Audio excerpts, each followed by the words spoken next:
Hey boys and girls, it's Miss Cromer. Today we're going to be talking about decomposing numbers.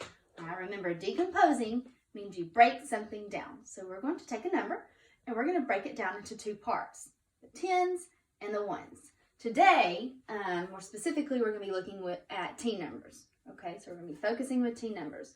Looking at this number, the number 13, I have broken it down into two parts, the tens and the ones. So I'll look at the tens place. I have the number 1 here. That means I have one group of 10. One group of 10.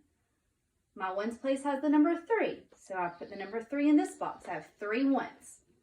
All right. Then we're going to write two math sentences.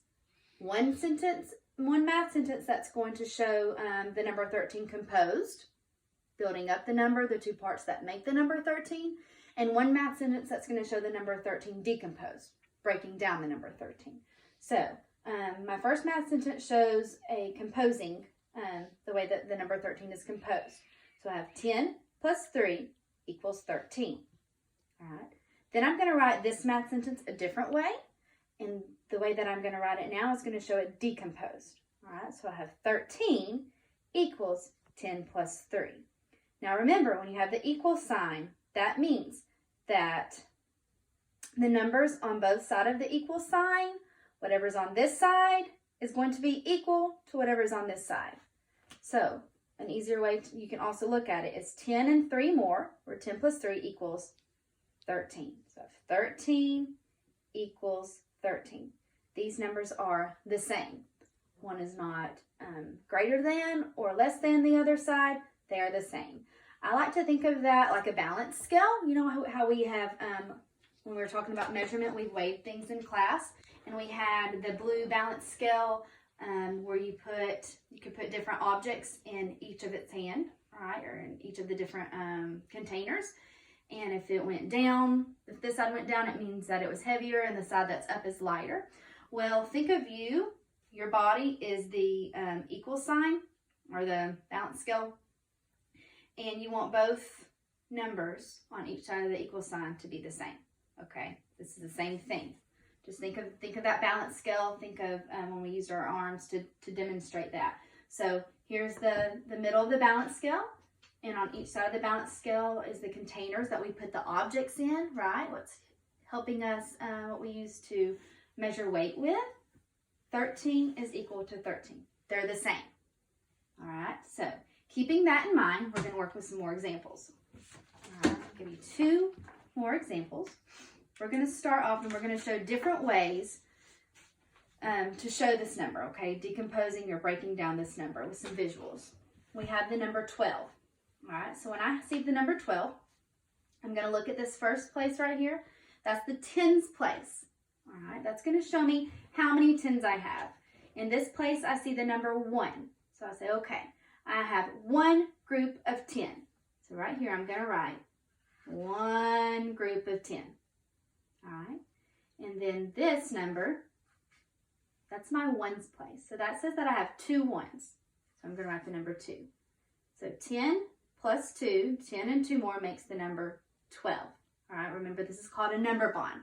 So one way that we can decompose the number 12 is with a number bond. We can also show the number 12 decomposed by using words. All right. So this says blank is made up of blank 10 and blank ones.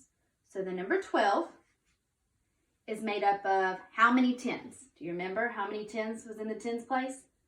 The number 1. All right, yes, one group of 10. So I have 1 10. And how many ones? 2 ones. Good.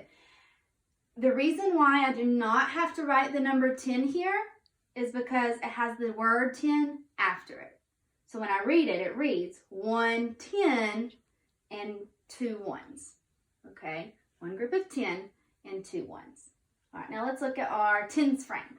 Now remember, when you're looking at a tens frame, the reason why it's called a tens frame is because it has 10 frames, like 10 picture frames. All right, we've got 10 squares. So I know that I have one group of 10, and since there are 10 frames in a tens frame, or 10 squares in a tens frame, this tens frame is going to be complete. It's going to be full.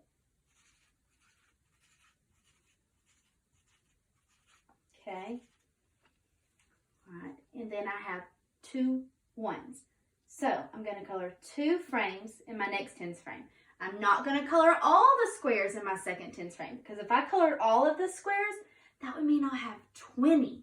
2 groups of 10, 20. It would be 10, 20. And I do not have 2 groups of 10. I have 1 group of 10. That's why 1 tens frame is full. I only have 2 ones, so I can only color 2 more in the second tens frame. Okay, so 1 group of 10 and 2 ones, or 2 more, makes the number 12. All right, let's look at our unit blocks. Remember, on our unit blocks, we call this the, do you remember? The rod. Remember, in our rod, there are 10 bits. Remember those little bits? All right, there are 10 bits. So I have 1 group of 10, so I've got to color 1 group of 10. I'm going to color all of these right through here. And I have 2 ones. All right, so I only have to color 2 of these.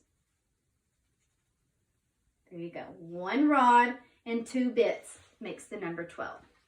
All right. Then we have our 2 math sentences. Remember, one math sentence is going to show a way to compose the number, and one's going to show a way to decompose the number. So the first one you're going to show is going to show you a way to compose the number 12. So if we add what 2 numbers together? Up in our number bond, if we have 1 group of 10, or using our tens frame, and 2 ones, so 1 group of 10 and 2 ones makes the number 12.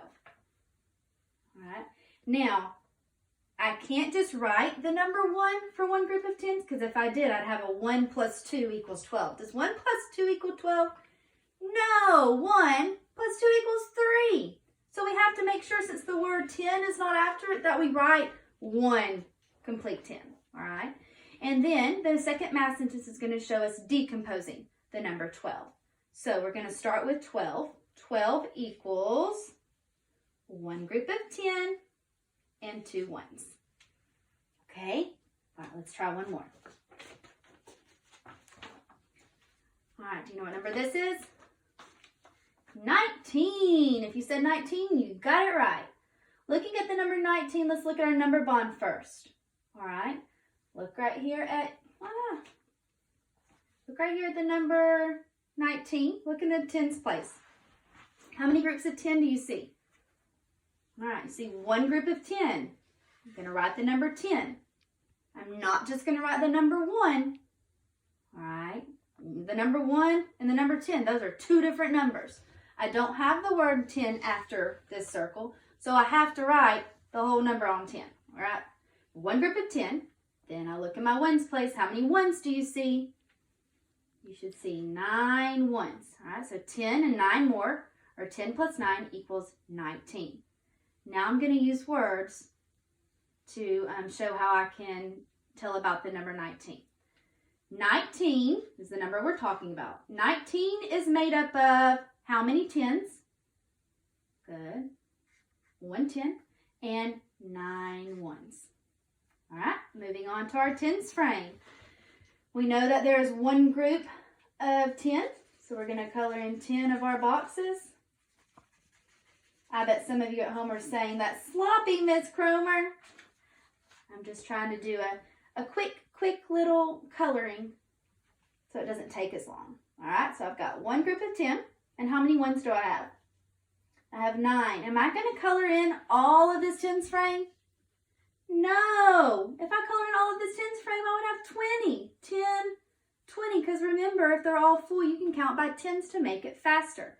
I'm only going to color in 9 because I only have 9 more. 9 ones. 1, 2, 3, 4, 5, 6, 7, 8, 9.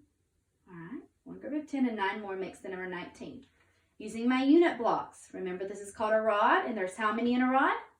If you said 10, you got it right. So I'm going to color all of these because I have 1 group of 10. You do not see another rod here because there's only 1 group of 10. And I'm going to color 9 bits. 1, 2, 3, 4, 5, 6, 7, 8, 9. All right. Now on to our math sentences. All right. See if you can answer before me. what numbers am I going to write in my blank to show the way we compose the number 19? What two numbers? Blank plus blank equals, if you said 10 plus 9 equals 19, kiss your brain. Good job. All right, now we're going to show the way to decompose the number 19. All right, so we write 19 equals, do you know what goes in the blanks? If you said 10 plus 9, good job.